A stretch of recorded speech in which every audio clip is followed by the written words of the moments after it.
गांव का साधारण किसान रामलाल सुबह सूरज निकलने से पहले ही बैलों को जोत कर खेतों की ओर निकल पड़ता था।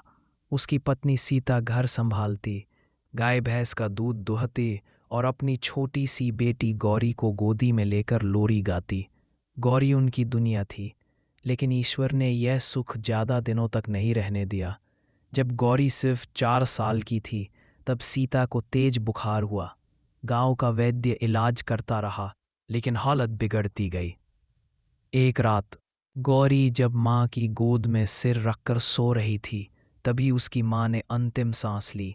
रामलाल के जीवन की नींव हिल गई, लेकिन असली चोट गौरी को लगी, जो अगले दिन अपनी माँ को ढूंढते ढूंढते आंगन में रोती रही। माँ के जाने के बाद घर वीरान सा हो गया।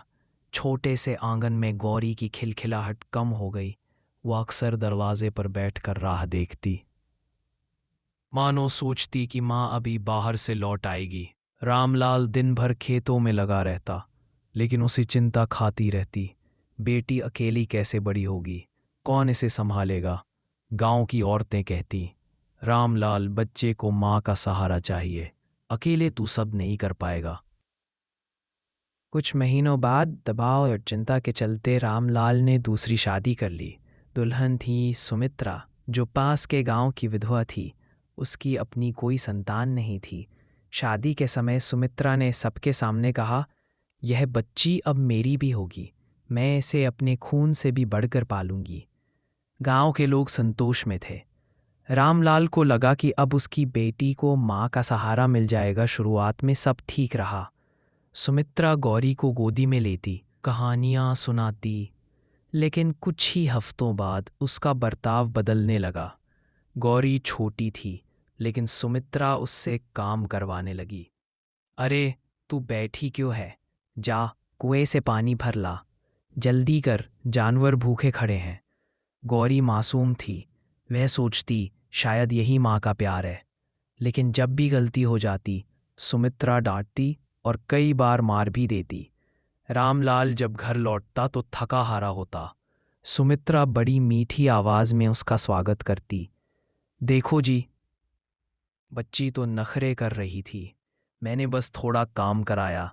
रामलाल सोचता, चलो, बच्ची काम करना सीख रही है, घर गृहस्थी में यही तो ज़रूरी है। वह कभी यह नहीं देख पाया कि उसकी बेटी की आंखें हर दिन और उदास होती जा रही थीं। गौरी को खेलना बहुत पसंद था, लेकिन जब वह पड़ोस की लड़कियों को गुड़ियों से खेलते देखती तो उसका दिल रो उठता। उसकी सौतेली माँ उसे खेलने नहीं देती।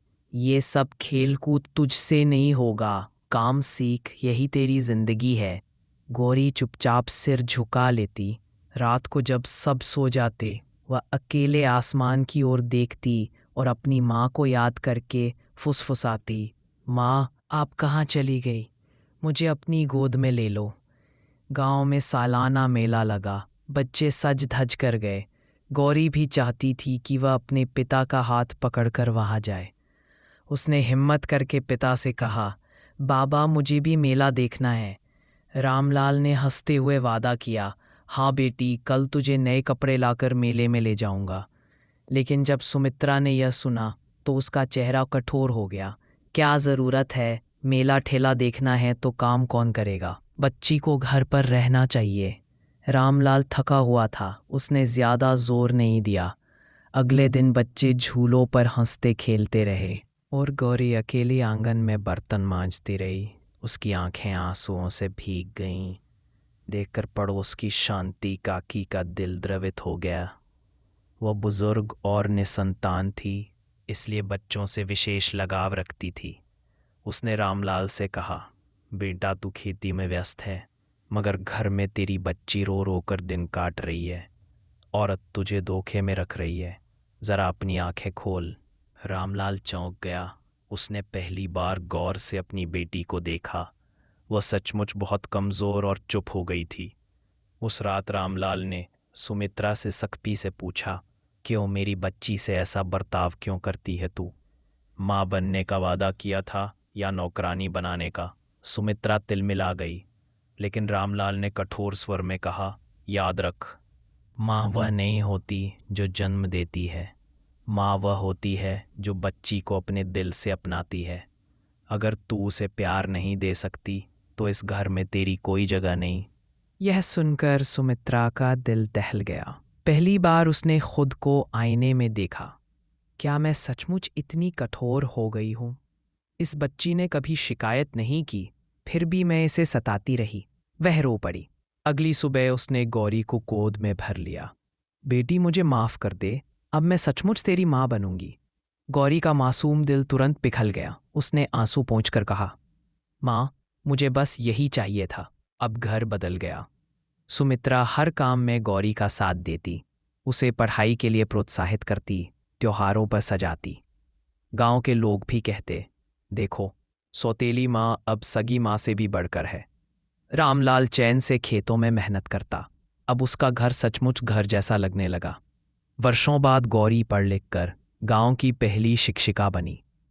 उद्घाटन समारोह में उसने कहा, अगर मैं यहाँ तक पहुंची हूं तो इसका श्रेय मेरी माँ को है। माँ का रिश्ता खून से नहीं बल्कि दिल से बनता है। गांव तालियों से गूंज उठा और सुमित्रा की आंखों से गर्व के आंसू बह निकले।